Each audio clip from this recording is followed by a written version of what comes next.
నమస్తే నాన్న న్యూస్కి స్వాగతం.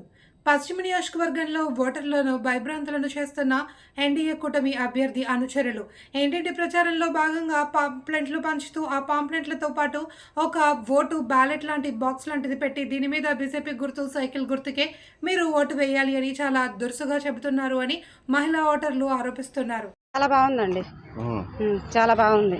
మాకు పథకాలు కూడా బాగా అందినాయి. మా అమ్మాయికి అమ్మఒడి వచ్చింది, నాకేమో డోక్రాలో రుణమాఫీ, సున్నా వడ్డీలో అన్నీ వచ్చినాయి. ఏదన్నా డేటా బర్త్ సర్టిఫికెట్లు కానీ ఏమన్నా కావాలన్నా కూడా సచివాలయం వాళ్ళు దగ్గరుండి తీసుకొచ్చి ఇవ్వడం అలాంటివి బాగా చేస్తున్నారు. పింఛన్లు అయినా కూడా పొద్దున పూటే వచ్చేస్తున్నారు. మాకు ఈ గవర్నమెంట్ చాలా బాగా నచ్చిందండి. ఇప్పుడు ఈ 2 నెలల్లో ఈ పెన్షన్ల మీద కోర్టులో వేశారు. దాని మూలం చాలా మంది పెన్షన్ తీసుకున్న వాళ్ళు ఇబ్బంది పడ్డారు. ఇక మా వదినకి ఎప్పుడు పొద్దున పూట వచ్చి పింఛన్ ఇచ్చేవాళ్ళు. పాపం వారం దాని మీదే చాలా ఆధారపడి ఉంది. అది ఇప్పుడు ఏ పనికి వెళ్ళలేదు. మరి ఆ పింఛన్ వచ్చి ఇంత మటుకు రాను కూడా రాలేదు. మరి దాని మీద బ్యాంకులు వేసారు, వెళ్ళి తెచ్చుకోమంటున్నారు. కొంతమంది ఏమి ఇంటికి ఇస్తామంటున్నారు. ఎటు కాకుండా అయిపోతుంది. 2 నెలల నుంచి అదే పరిస్థితి జరుగుతుంది. అదే ఫస్ట్ ఈ మొన్న గవర్నమెంట్ జగన్ పరిపాలనలో మాత్రం 1వ తారీఖు పొద్దున కల్లా డబ్బులు తీసుకొచ్చి ఇచ్చేసేవాళ్ళు. పొద్దున్నే మా వాలంటీర్ కొండారెడ్డి తీసుకొచ్చి ఇచ్చేసేవాడు. ఇప్పుడు ఇక్కడ 2 నిలబడ్డారు. వైసీపీ తరఫున ఆసిఫ్ గారు, బీజేపీ తరఫున ఎన్డీఏ కూటమి సుజనా చౌదరి గారు నిలబడ్డారు. వీళ్ళిద్దరిలో ఎవరు తెలుసు మీకు? నాకు ఆసిఫ్ గారు తెలుసు అండి. ఆసిఫ్ గారే మాకు తెలుసు. మాకు డోక్రాలు కానీ దానికి అన్నిటికీ బాగా ఉన్నారు.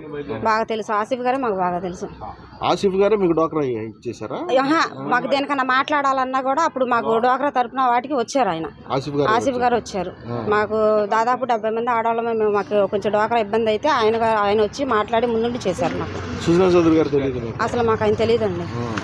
అంటే ప్రచారానికి వస్తున్నారు.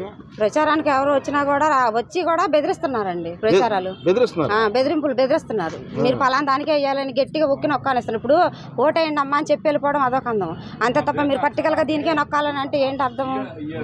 పొద్దున వచ్చారండి మా ఇంటికి తెలుగుదేశం పార్టీ వాళ్ళు. ఇది ఏంటి కమలం గుర్తుకు ఒకటిను సైకిల్ ఒకటి వేయాలని అన్నారు. దీన్ని నొక్కమ్మా అని అంటున్నారు. ఎందుకు నొక్కాలండి? నేను నొక్కను అంటే ఓటు ఎలా వేయాలంటే ఓటు ఎలా వేయాలి నాకు తెలుసండి. నేను చాలా సంవత్సరాల నుంచి ఓటు వేస్తున్నాను, నాకు ఓటు ఎలా వేయాలో తెలుసాను అన్నాను. ఓటు ఎలా వేయాలని అంటే వాళ్ళుండి నొక్కమ్మా ఏమైంది నొక్కు ఏమైంది అని అడుగుతున్నారు. నేను నొక్కనండి అన్నాను కదా అని అంటే నొక్కుతావా లేదా అన్నట్టు చూస్తున్నారు. ఏంటా బెదిరింపులు? ఇళ్ళ మీదకి వచ్చి ఆడవాళ్ళ దగ్గరికి ఏంటా బెదిరింపులు? అసలు అలాగేనా బెదిరించి అలా గెలుస్తున్నారా? అది ఒక గెలుపు అంటారు? అసలు చేతనైతే మొగోడైతే సింహలా వస్తున్నాడు చూసారు జగన్ గారు. ఆయన మీద గెలవమనండి, లేదంటే నోరు మూసుకొని పక్క తప్పుకోమనండి.